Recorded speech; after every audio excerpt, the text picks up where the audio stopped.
Woo-hoo! Breathe.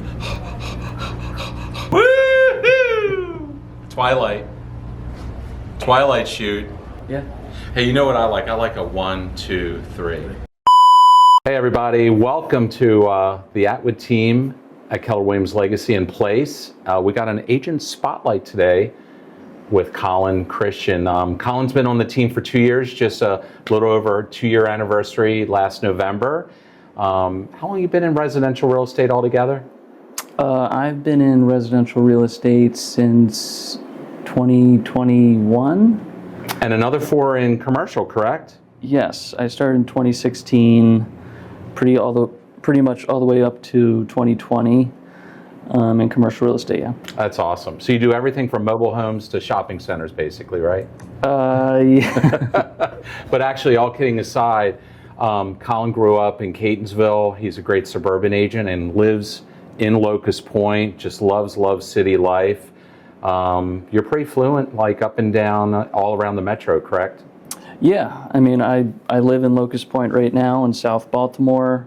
Mm-hmm. I think that's probably been where I want the crux of my business Your to passion? be. Yeah. I mean, of course, we go all over the place in Maryland, but I love South Baltimore.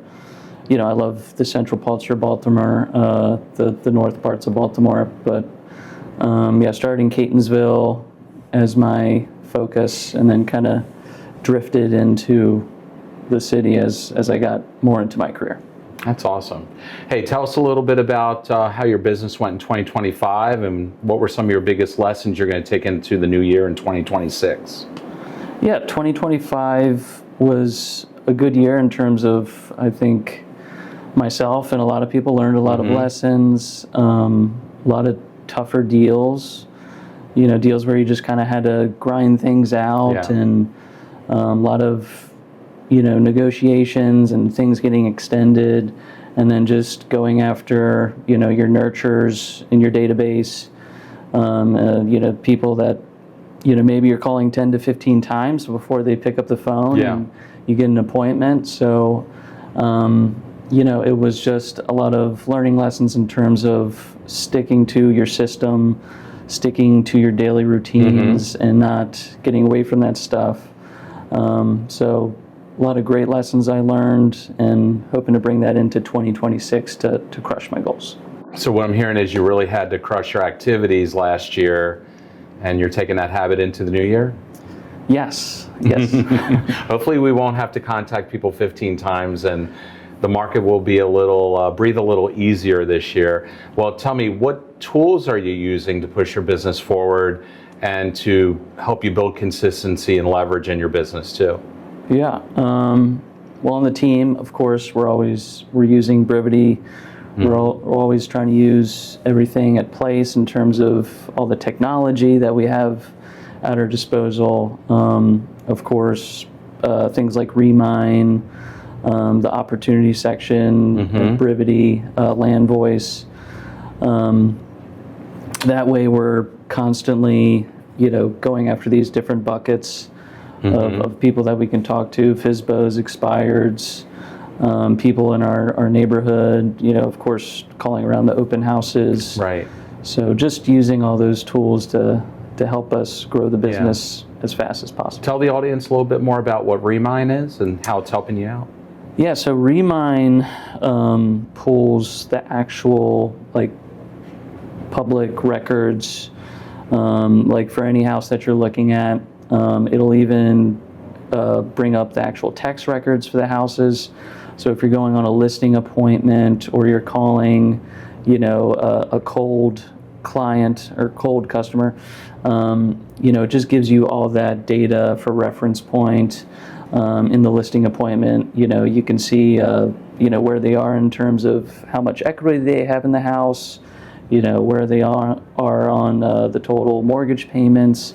So it's just a lot of really gives you a good amount of information walking in the door. Right. Yes. So it's and you know, sometimes it has the contact info in there as well. So it's a great way to reach out to people, and then just to get some extra data your appointments. So it can really help you prospect around the areas you really love to do business around and have a passion for? Absolutely, yeah, it's definitely Awesome. helped with that. Awesome. On that note, pivoting just a hair, what are some of your favorite forms of doing business from a lead generation standpoint? Yeah, I would say open houses. I mean, 50% of my business came from open houses. That's a lot. Yeah, I love referrals. If I could have most of my business just be referrals, I probably would. Good percentage of my business is referrals. And then, of course, part of my business that I'm trying to grow more this year is the FSBOs, the expireds, working with more investors in the Baltimore City metro area. So that's definitely something I'm trying to tap more into. That's awesome. And those tools, and along with the team, that's going to help you go deeper in those areas of business? Yes, definitely. It's one of the benefits of our team is that we have all these tools at our disposal every day, and it helps us kind of, like I said, open up those different buckets of opportunities. You're not just getting your referrals. You're calling your FSBOs, your expireds, your different people around the open houses. So that's your past clients. Your past clients. So all that stuff is helping out tremendously. That's awesome. It should really create a lot of efficiency for you in the new year, being able to call the people that you need to call right now instead of just sifting through one long list, right? Right. Well, if you were to give any advice to a new buyer who was kind of on the fence in 2025, with a little bit of wind at our backs, hopefully in 26, what kind of advice would you give them just getting into this new market for this year? Yeah, I would just say, for buyers, I would just say, it's always good to have a game plan early. Like, you might not be looking to buy in 2026, maybe 2027 is your year, but always having a conversation, with your local real estate agent about how that process starts. What are some of the things that they should look into, or some of the people they should talk to. And on the team, we have, all these resources at our disposal to really help them come up with that game plan before they get started. That's awesome. Colin, we put you on the spot today, and as usual, you performed at the highest level. Thank you. I appreciate you. Yes. All right, if any of you guys have any questions or are looking to buy a home in the Baltimore area, especially downtown, please keep Colin Christian on the Atwood team in your thoughts. He's ready and waiting. Have a great day. Thanks, guys.